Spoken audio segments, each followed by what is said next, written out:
지금까지 예루살렘 교회를 핍박한 세력은 공회나 사울과 같은 종교 지도자들이었죠. 근데 이제 오늘 본문에는 정치 지도자인 헤롯이 여기에 가세를 합니다. 신약 성경에 헤롯 왕이 등장해요. 처음에 이제 그 예수님이 구주로 탄생했다는 동방 박사의 얘기를 듣고 베들레헴에 사는 2살 아래의 남자아이를 다 죽인 사람도 헤롯이었죠. 근데 오늘 본문에 나오는 헤롯은 그 헤롯의 손잡벌 되는 헤롯 아그리빠입니다. 이 헤롯은 자신을 왕으로 임명한 그 로마 정부를 만족시켜야 되겠죠. 그리고 또 자기 왕의 자리를 계속 유지시키기 위해서는 다수를 차지하는 유대인들을 또 만족시켜야 됩니다. 그들의 지지를 받는 것이 중요한 일이에요. 그래서 유대인들이 가장 싫어하는 교회를 탄압함으로 이제 그 환심을 사려고 했어요. 그래서 그 시범 케이스로 사도 야고보를 잡아서 죽이는 일을 합니다. 그러자 유대인들이 너무 좋아하니까 이제 교회의 최고 지도자 베드로를 잡아서 또 똑같은 일을 하려고 했어요. 그런데 이때가 무슨 날이라 그랬어요? 무교절이라. 무교절은 하나님이 이스라엘 백성을 애굽에서 구출시켜 놓아서 해방된 그 날을 기념하는 유월절 바로 이어서 7일 동안 진행되는 절기가 무교절입니다. 근데 이 기간에는 사람을 죽이는 일을 하지 않았어요. 그래서 베드로를 감옥에 가두어 둘 수밖에 없었던 것입니다.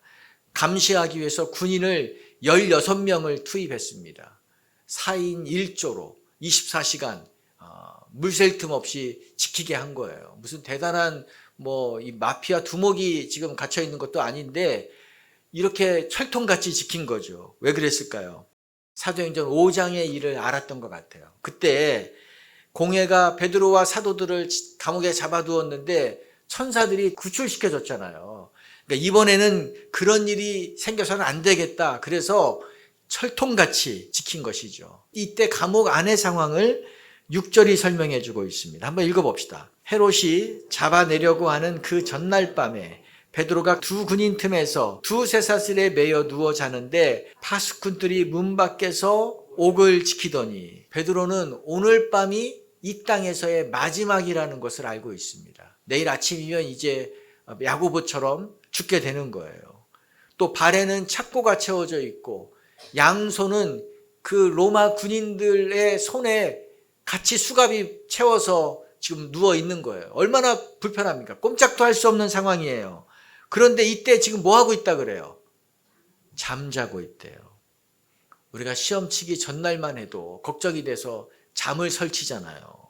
근데 베드로는 어떻게 지금 이 상황에서 잠을 잘 수가 있나요? 고통을 잊기 위해서 억지로 잠을 청한 것일까요? 아니에요. 하나님의 손에 자기의 생명까지도 맡긴 겁니다.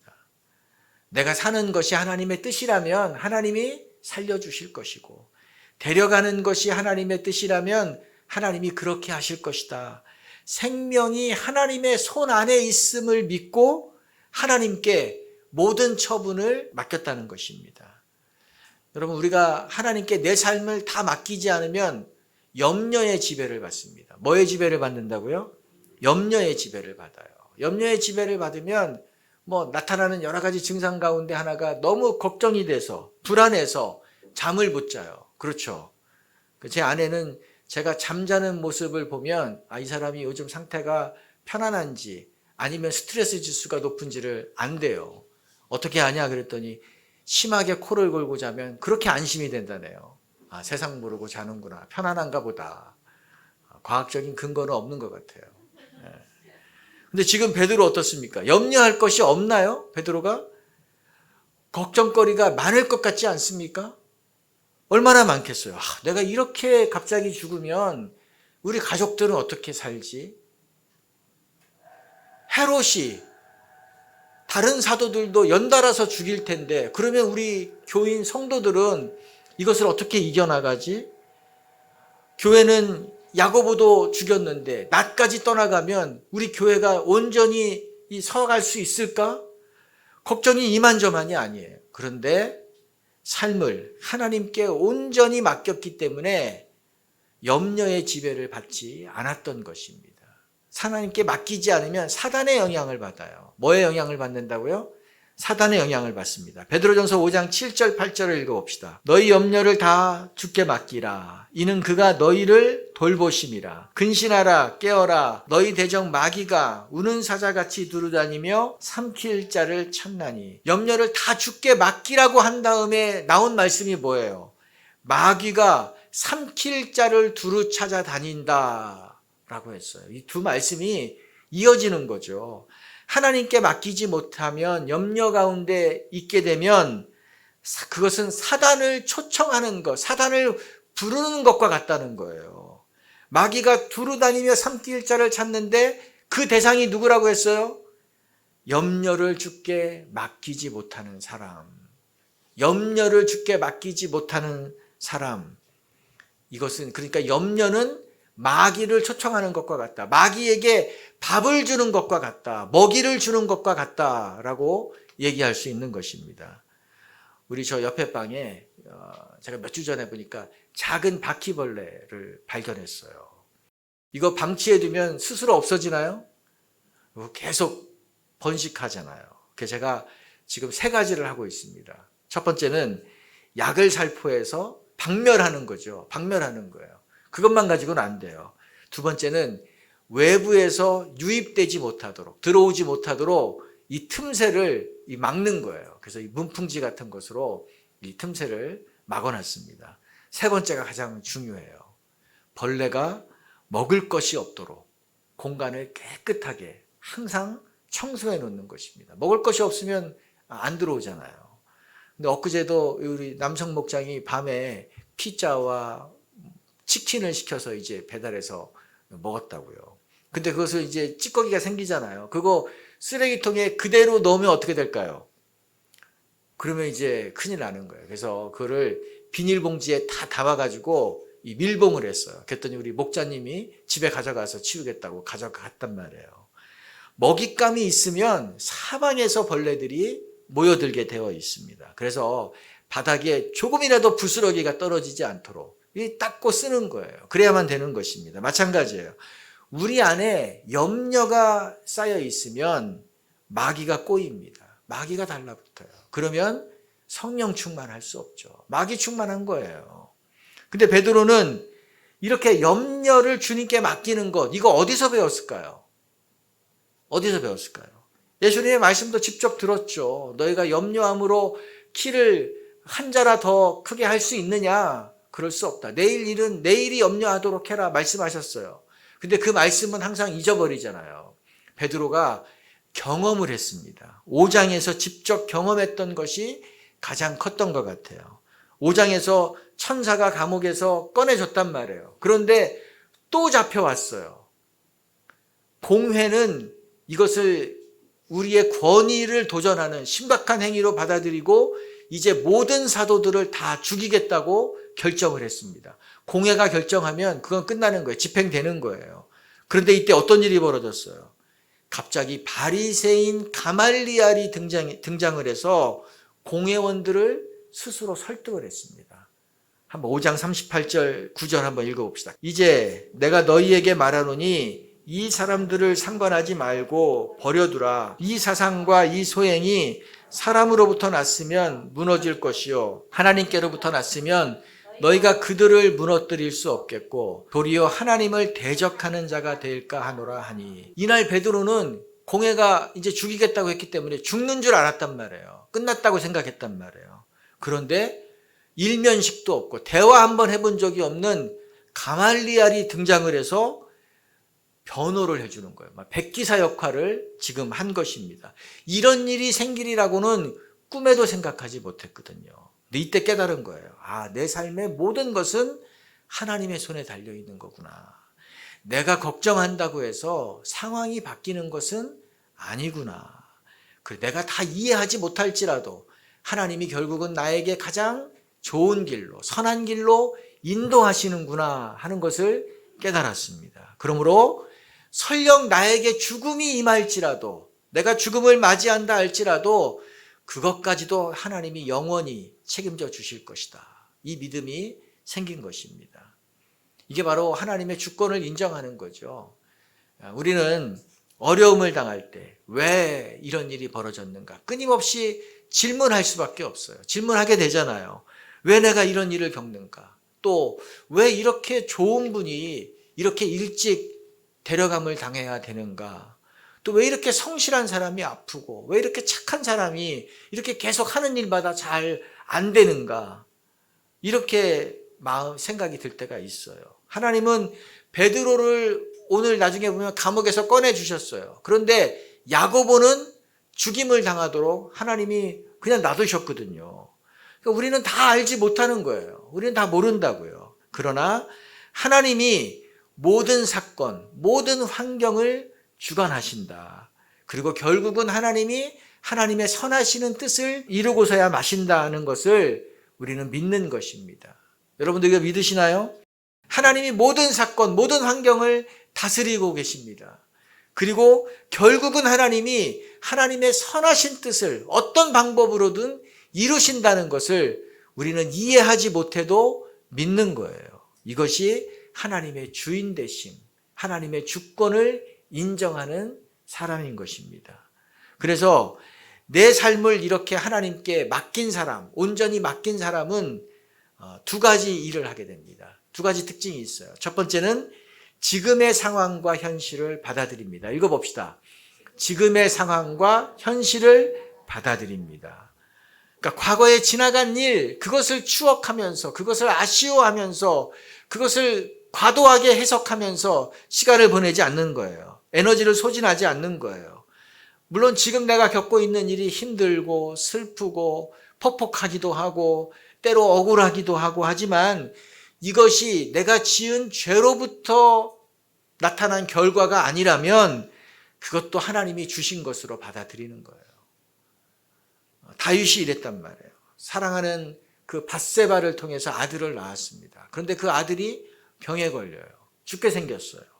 하나님께 살려달라고 엎드려서 금식하며 간절히 간구했습니다.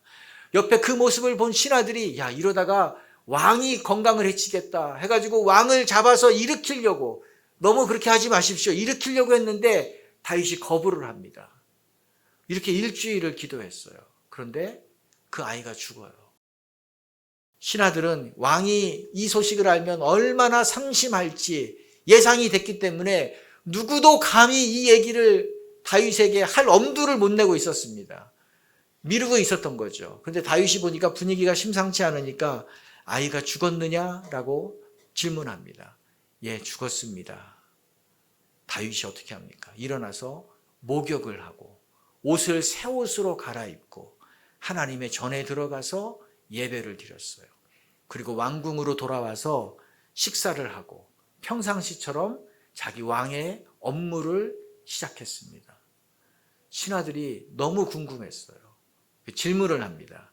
질문한 거 읽어볼까요? 사무엘하 12장 21절 신하들의 질문입니다. 그의 신하들이 그에게 이르되 아이가 살았을 때에는 그를 위하여 금식하고 우시더니 죽은 후에는 일어나서 잡수시니 이 일이 어찌 된 일일까 하니 다윗이 어떻게 이렇게 사람이 갑자기 바뀔 수 있냐는 거죠. 어떻게 갑자기 일상의 모드로 슬픔에서 일상의 모드로 순식간에 전환할 수 있느냐 이게 질문한 것입니다. 다윗이 대답해요. 22절 23절 읽어봅시다. 이르되 아이가 살았을 때에 내가 금식하고 운 것은 혹시 여호와께서 나를 불쌍히 여기사 아이를 살려주실는지 누가 알까 생각함이거니와 지금은 죽었으니 내가 어찌 금식하랴 내가 다시 돌아오게 할 수 있느냐 나는 그에게로 가려니와 그는 내게로 돌아오지 아니하리라 하니라. 다윗이 기도했을 때를 생각해 보세요. 그가 뭘 기대했습니까?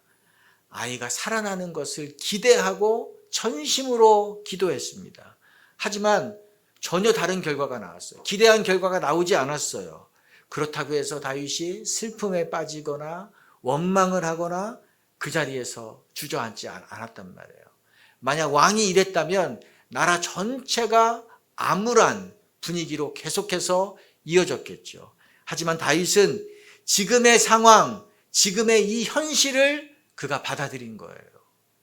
하나님이 아들의 생명을 주관하시는 분이신데 나는 다 이해할 수 없고 나는 왜 그렇게 하셨는가 모르지만 이것이 더 합당한 일이고 이것이 우리 아들에게 더 안전한 길이기 때문에 하나님이 데려가신 거다. 그리고 하나님의 나라에서 다시 만나게 하실 것이다. 이거를 받아들인 것입니다.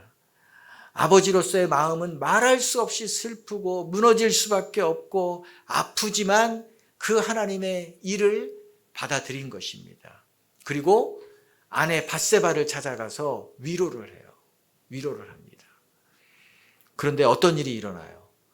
24절에서 곧바로 10달 후에 아들을 잉태하는데 그 아들이 누구였습니까? 솔로몬이에요.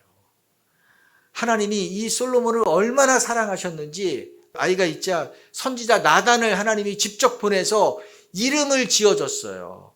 여디디야라고 불러라. 하나님이 사랑하는 아들이다. 하나님이 사랑하는 자다라는 뜻의 이름을 하나님이 지어준 것입니다. 다윗은 상실의 아픔이 너무나 컸죠. 그러나 얼마 지나지 않아서 하나님이 더 큰 것으로 채워준 것입니다. 솔로몬은 다윗을 능가하는 왕이 됐어요. 역사상 전무후무한 지혜로운 사람이 된 것입니다. 자, 우리가 하나님께 삶을 맡겨야 됩니다. 근데 하나님께 내 삶의 모든 것을 맡겼는지 어떻게 알 수 있죠? 다윗처럼 어려움 당할 때 어떤 태도를 보이느냐를 보면 알 수 있는 거예요. 또 내가 열심히 기도했는데, 열심히 간구했는데 내가 원한 결과가 나오지 않았을 때 어떤 반응을 하느냐를 보면 알 수 있습니다. 이럴 때 못 견디는 분이 있어요. 이럴 때 낙심하고, 이럴 때 불평하고, 원망하고, 다 끝났다고 하고, 이거 교만이에요. 하나님 보실 때는 이것은 교만인 것입니다. 왜 교만입니까? 하나님도 내 생각대로 움직여야 된다고 믿는 거예요. 하나님도 내가 시키는 대로 해야 된다라는 생각이 저 저변에 깔려 있는 것입니다. 하나님을 마치 나의 하수인으로 여기는 거죠. 자, 베드로는 내일 죽는다는 것을 알았습니다. 그럼에도 불구하고 그가 평상시처럼 생활을 했다는 것. 이것은 지금의 상황, 지금의 현실을 받아들인 것입니다. 저도 제 삶이 내 생각대로 되고 내 계획대로 되지 않는 것이 훨씬 더 많은 것 같아요. 아니, 많은 정도가 아니라 뭔가 거꾸로 가고 자꾸 뒤로 가는 것 같은 느낌을 받을 때가 훨씬 더 많습니다. 근데 여기에 매몰돼 버리면 비관하게 돼요. 여기에 매몰돼 버리면 현실을 비관하고 또 나 스스로를 자책하고 또 염려 가운데 이 삶이 흘러가도록 되겠더라고요. 야, 이러다 사람 망가지는 것이 되는 거예요. 피폐해지는 것이 되는 것입니다. 그래서 매일 마음을 다시 한번 추스립니다. 매일 하나님 앞에 마음을 추스리는 거예요. 내 생각대로 계획은 안 되지만, 내 계획이 막히는 것처럼 보이지만 하나님이 일하고 계십니다. 하나님의 때가 되면 하나님은 이루실 것입니다. 하나님 앞에 마음으로 고백을 하는 거예요. 의지적으로, 그리고 감사하려고 하는 것입니다. 하나님이 일하실 것을 믿는 믿음을 표현하는 것입니다. 여러분 어떤가요? 여러분 가운데 염려가 있으시죠? 여러분 가운데 두려움이 있으시죠? 불안함이 있으시죠? 그것이 너무 크게 보일지라도, 그것이 너무 산과 같이 높아 보일지라도 내가 능하신 하나님의 손 안에 있다는 것을 여러분 믿으시기 바랍니다. 모든 것은 하나님의 손 안에 있습니다. 그렇기 때문에 그 하나님께 맡기는 것입니다. 자, 두 번째, 내 삶을 하나님께 맡기는 사람. 첫 번째는 지금의 상황과 현실을 받아들인다 그랬어요. 두 번째는 기도합니다. 기도해요. 따라합시다. 기도합니다. 5절을 읽어봅시다. 이에 베드로는 옥에 갇혔고 교회는 그를 위하여 간절히 하나님께 기도하더라. 여러분 한번 생각해 보셔야 돼요. 여러분이 지금 이 상황에서 예루살렘 교회의 성도라고 생각하세요. 교회의 가장 핵심 지도자 목사님 야고보가 목이 베어서 갑자기 죽었습니다. 이제 베드로도 끌려가서 곧 죽을 거예요. 근데 이것이 끝이 아니라 베드로 죽은 다음에 또 줄줄이 다른 사도들도 붙잡혀가서 죽는 것이 예약이 되어 있습니다. 여러분 희망이 보이지 않잖아요. 교회는 희망이 없습니다. 이제 무너질 일만 남았어요. 이 헤롯의 행포를 막을 수 있는 수단, 방법이 아무것도 없습니다. 예수님은 음부의 권세가 교회를 이기지 못할 것이다 라고 말씀하셨는데 그 말씀이 틀린 것 같아요. 아닌 것 같아요. 음부의 권세 앞에 지금 속수무책 당하고만 있습니다. 어떻게 하시겠어요? 이럴 때. 이거 다 포기하고 도망가는 것이 상책이다. 뭐 그런 거 방법을 찾는 것이 현명해 보이기까지 합니다. 그런데 예루살렘 성도들은 어떻게 했다고요? 이 상황에서 교회는 베드로를 위하여 간절히 하나님께 뭐 하더라? 기도하더라. 간절히 하나님께 기도하더라. 이런 상황에서 기도할 맛이 날까요? 기도할 맛이 안 나요. 기도할 힘도 나지 않습니다. 그럼에도 불구하고 이 성도들은 한 명도 이탈하지 않고 간절히 기도했어요. 한밤중인데도 불구하고 마가의 집에 모여서 함께 기도했습니다. 베드로가 잡힌 날부터 계속 이렇게 기도한 것 같아요. 7일 동안 이상 기도하고 있는 거예요. 여러분 어떻게 이럴 수가 있나요? 베드로와 같은 마음인 거죠. 우리가 기도한 대로 이루어지지 않았어요. 기도했지만 야고보가 죽었잖아요. 기도한 대로 이루어지지 않았지만 하나님은 더 좋은 계획이 있으시고 하나님은 더 좋은 방법으로 우리를 이끄실 것이다. 이 믿음을 놓치지 않은 것입니다. 그런데 이렇게 성도들이 기도하고 있을 때 지금 베드로의 감옥 안에 어떤 일이 벌어졌나요? 7절을 읽어봅시다. 호련히 주의 사자가 나타나매 옥중에 광채가 빛나며 또 베드로의 옆구리를 쳐 깨워 이르되 급히 일어나라 하니 쇠사슬이 그 손에서 벗어지더라. 상상해보면 너무 정말 드라마틱하지 않나요? 하나님이 천사를 보내서 이 잠자고 있는 베드로를 흔들어 깨웠어요. 정신을 차리자 이제 수갑이 풀러졌고 문이 열렸고 감옥에서 아무런 제지 없이 구출해 내셨습니다. 이것은 누구도 생각하지 못한 방법이에요. 누구도 기대하지 않은 방법이 일어난 것입니다. 그 베드로가 이 마가의 집으로 달려가잖아요. 가장 먼저. 갔는데 그 집에 여종 로데가 베드로를 보고 깜짝 놀라서 지금 기도하고 있는 성도들에게 달려가서 베드로가 문 밖에 있습니다라고 알려줬어요. 그랬더니 뭐라 그럽니까? 네가 천사를 본 거다라고 얘기했어요. 그러니까 아무도 베드로가 살아서 돌아올 것이라는 것을 믿은 사람이 없었던 거예요. 생각한 사람이 없었던 거예요. 아마도 이 성도들이 모여서 기도한 내용도 베드로가 살아서 돌아오게 해주십시오가 아니었던 것 같아요. 베드로가 사형만 당하지 않게 해주십시오. 그의 목숨만 달려있게 해주십시오. 라든가 그가 죽음을 맞을지라도 끝까지 하나님을 놓지 않게 해주십시오. 베드로의 빈자리가 우리 교회에 생길지라도 우리 교회가 계속해서 그 믿음을 잃지 않도록 하나님 도와주십시오. 우리 교회를 지켜주십시오. 아마 이런 기도 했었던 것 같아요. 그런데 하나님은 이 성도들이 기도했던 것보다 이 성도들이 생각했던 것보다 훨씬 더 좋은 것을 주셨어요. 베드로가 살아서 걸어서 아무런 해도 입지 않고 나타난 것입니다. 그래요. 그러므로 우리가 어떻게 해야 되나요? 우리는 내가 할 수 있는 것이 없을 때 뭐 해야 돼요? 기도해야 됩니다. 예루살렘 성도들 할 수 있는 것이 없었어요. 그러나 그들은 모여서 기도했습니다. 우리도 마찬가지예요. 내가 할 수 있는 것이 없을 때, 내가 그렇게 무력하고 무능력할 수밖에 없는 상황에 놓여 있을 때 기도하는 것입니다. 또 기도했지만 결과가 실망스러울 때도 있어요. 예루살렘 성도들도 그렇잖아요. 기도했지만 결과가 내가 생각했던 것과 전혀 다른 것이 일어났을지라도 어떻게 해야 돼요? 계속 기도해야 되는 것입니다. 실망스러워도 계속 기도해야 되는 거예요. 요한일서 5장 14절 한번 읽어볼까요? 그를 향하여 우리의 가진 바 담대한 것이 이것이니 그의 뜻대로 무엇을 구하면 들으심이라. 하나님은 우리의 기도를 들으십니다. 하나님은 나의 기도를 들으십니다. 이 말씀을 붙잡고 간절히 기도하는 거예요. 계속 기도하는 것입니다. 또한 이 예루살렘 성도들이 어디에 모였어요? 마가의 집에 모였어요. 마가의 집, 마가의 다락방에 모였겠죠. 거기에 모여서 기도했습니다. 함께 모여서 기도했어요. 마찬가지로 우리도 함께 모여서 기도해야 되는 것입니다. 저는 이 베드로를 보면서 야, 베드로 참 행복한 사람이다. 그런 느낌을 받았어요. 왜냐하면 베드로 감옥에서 자고 있지만 자기를 위해서 밤새도록 깨어서 기도하고 있는 이 믿음의 식구들이 있는 거잖아요. 영적 가족들이 있잖아요. 야, 이거 얼마나 부러운 일입니까? 이들이 자원해서 베드로를 위해서 중보기도하고 있다고요.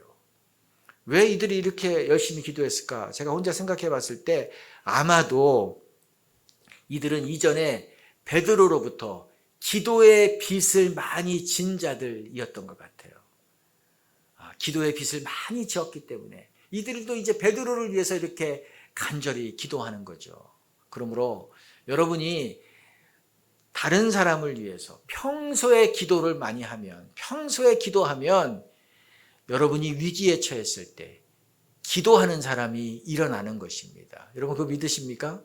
네, 베드로가 그렇게 기도를 많이 했기 때문에 그가 위기에 처하자 그를 위해서 기도하는 수많은 사람들이 있었잖아요. 우리도 그런 거 느낄 거예요. 누군가를 위해서 기도할 때에 이상하게 마음이 더 실리는 상대가 있잖아요. 왜 이분을 위해서는 더 많이 기도가 될까? 더 마음이 쓰일까? 제가 생각하기에는 이분이 평소에 다른 분들을 위해서 중보기도를 많이 하시는 분인가 보다. 그런 느낌을 받았어요. 다른 사람을 위해서 기도하는 분들은 본인이 어려움 당했을 때에 그렇게 또 다른 사람들이 동일한 마음으로 기도하는구나. 그러니까 누군가를 위해서 기도하는 거는 이건 아주 복된 일입니다. 이게 수지받는 일이에요. 같이 밥을 먹는 친구도 중요하고 같이 취미 활동을 하고 운동하는 친구도 있어야 되고 또 같이 수다를 떠는 친구도 있어야 되죠. 그러나 더 중요한 것은 같이 기도하는, 함께 기도하는 영적인 친구가 있어야 됩니다. 아멘. 이 성도들의 기도가 베드로를 건져내잖아요. 그래서 여러분들 저는 우리 목장교회가 함께 모여서 기도하는 공동체가 되기를 소망합니다. 그것을 위해 제가 기도하고 있어요. 또 우리 부서들이, 또 우리 사역하는, 봉사하는 팀들이 일만 하는 것이 아니라 함께 모여서 기도하는 팀이 되기를 주님의 이름으로 축복합니다. 여러분이 누군가의 기도의 우군이 되어줄 때 그들이 여러분이 필요할 때에 그들이 여러분의 기도의 우군이 된다는 것을 꼭 기억하시기 바랍니다. 기독교 역사가 깊은 가문에서 자라난 사람들, 또 그런 가문에 있는 사람들을 보면 20대부터 아주 그런 분들이 너무 부럽더라고요. 또 이 기도의 지원이 든든한 분들을 보면 참 부럽다는 생각을 많이 했어요. 제가 봐도 뭔가 좀 다른 것이 있더라고요. 그 역사는 그거는 이게 쉽게 넘볼 수 없는 뭔가가 있더라고요. 근데 한 8년 전, 9년 전이었던 것 같아요. 저희 누님이 저에게 문자로 사진을 하나 보내왔어요. 어머님의 고모님 되시는 분을 만났는데, 그분이 너를 위해서 매일 기도하시더라 그러는 거예요. 그러면서 기도 노트에 그 내용을 적고 기도하고 있더라는 거예요. 편의상 우리가 고모 할머니라고 부르는데 사실 20여 년 전에 한 번 정도 본 것밖에 없어요. 그런데 나를 위해서 매일 기도한다? 이게 잘 믿어지지가 않았어요. 그래서 그 보내온 그 노트를 사진 찍은 것을 제가 봤더니 진짜더라고요. 진짜. 제가 사진 한번 보여드릴게요. 저게 기도 노트예요. 7번에 장정현 목사가 있어요. 8번이 장봉현 목사예요. 8번은 우리 형님입니다. 이 1번부터 11번까지가 있는데 외가 집안의 목사들의 이름이었어요. 목사가 10명이나 있다는 것을 처음 안 거예요. 1번에 보니까 이승철 목사님이라고 해놓고서 언더우드 목사님께 세례를 받고 황해도에서 목회했다. 그 적혀놓은 거예요. 제가 그걸 보면서 우리 집안에 언더우드 목사님으로부터 세례를 받고 황해도에서 개척을 해서 교회를 한, 그러니까 기독교 역사 1세대잖아요. 1세대 목사님이 있었던 거예요. 근데 또 11번에 보니까 그 이제 목사는 아닌데 11번 그 밑에 표시해 놓고 스토리를 적어 놓으셨더라고요. 함양에서 교장 선생님을 하다가 공산당에 의해서 순교를 당했대요. 제가 몰랐던 우리 집안의 기독교 역사를 알게 됐습니다. 자부심이 생겼어요. 우리 집안이 대단한 집안이구나. 기독교 역사가 있는 가문이었는데 나만 몰랐구나. 자부심이 쫙 생겼습니다. 또 이 목사가 10명 되는 집안도 드물죠. 또 하나는 이 할머니, 제가 한 번밖에 본 적이 없다 그랬죠. 100세가 가까이 되시는 분인데 지금도 나를 위해서 기도를 하시다니. 그렇게 오랫동안 나를 위해서 기도하셨다니. 생각해 보니까 없던 힘이 생기더라고요. 야, 한 분의 기도가 이렇게 능력이 있는 거구나. 한 분의 기도가 이런 능력이 있구나. 목사 10명보다 하나님 나라에 가면 우리 이 할머니가 훨씬 더 높임을 받을 수도 있겠다. 그런 생각이 들었습니다. 그리고 기도에는 은퇴가 없다. 이런 마음도 들었어요.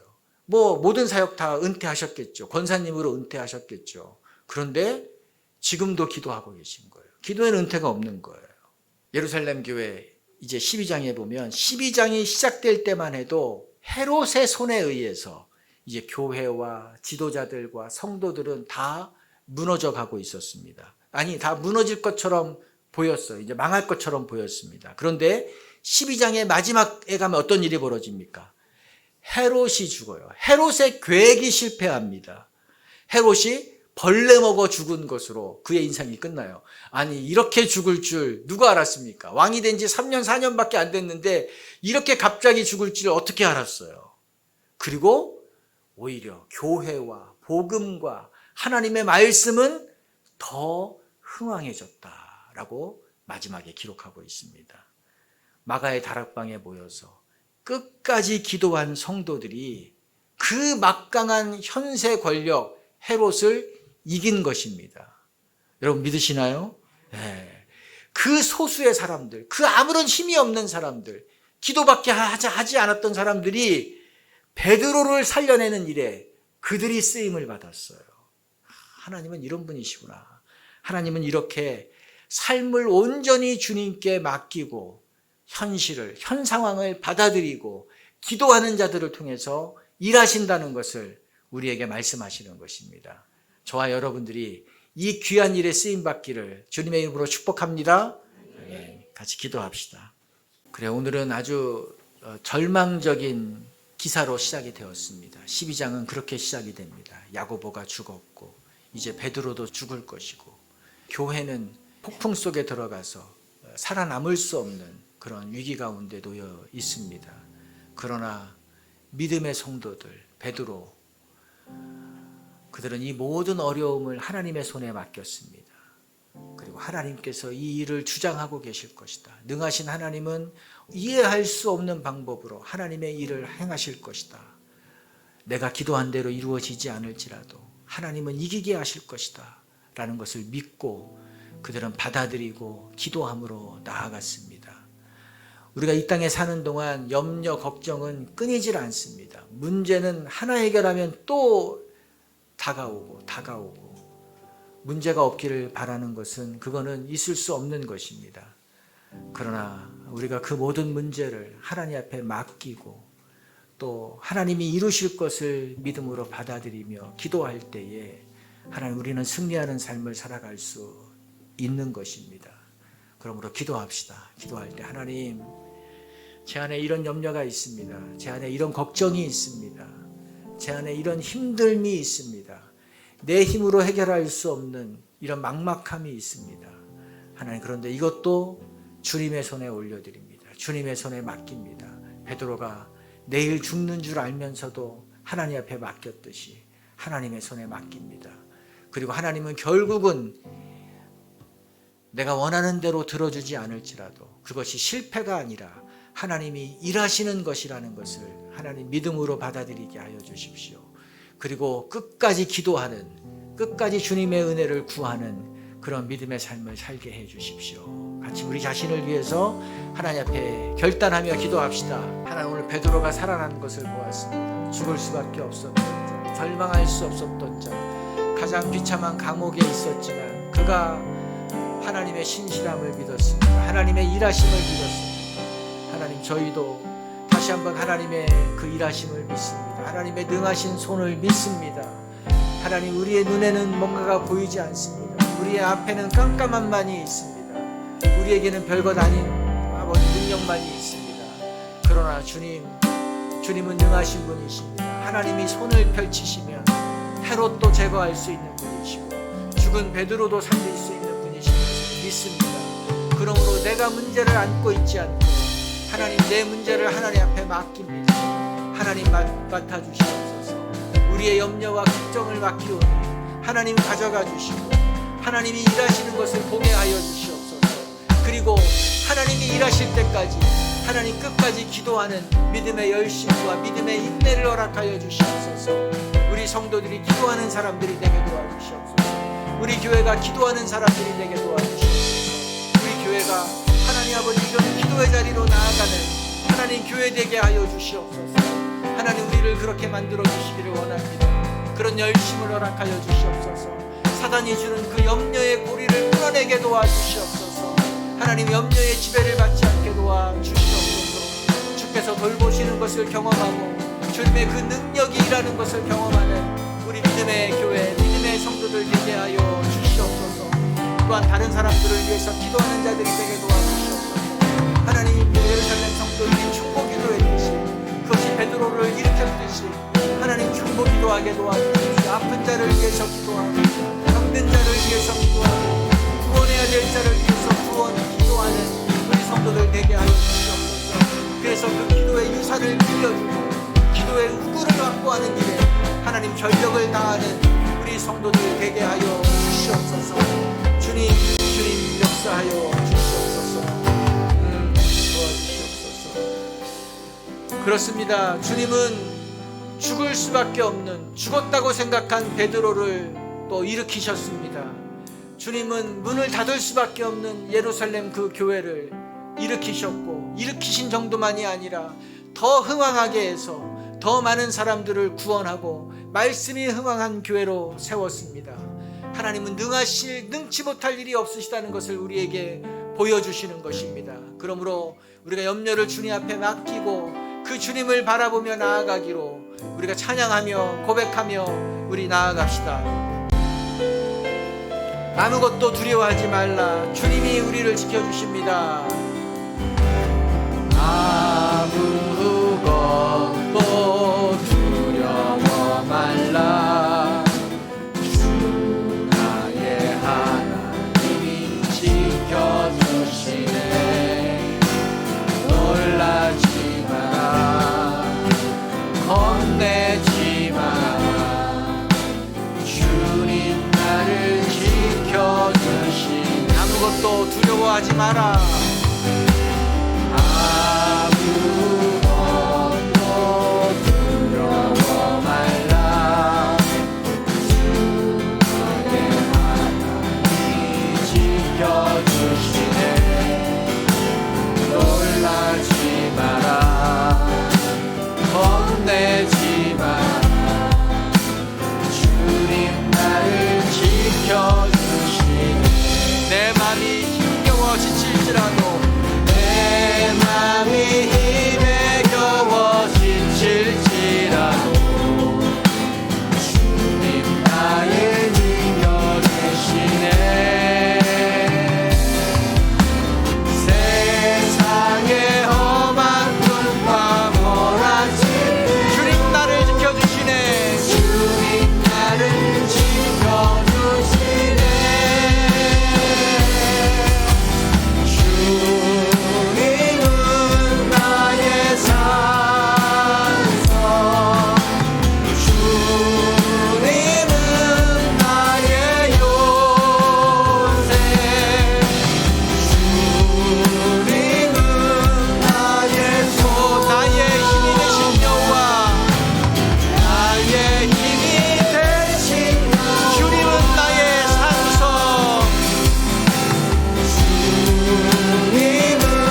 주님, 우리는 점점 더 힘이 없는 것을 느끼고 있습니다. 우리가 붙잡을 것이 점점 더 사라져가고 있는 것을 또 저희들이 알고 있습니다. 우리가 붙잡으면 산다고 생각했던 것들이 아무것도 아니었다는 것을 또 알게 되는 것도 저희들이 경험합니다.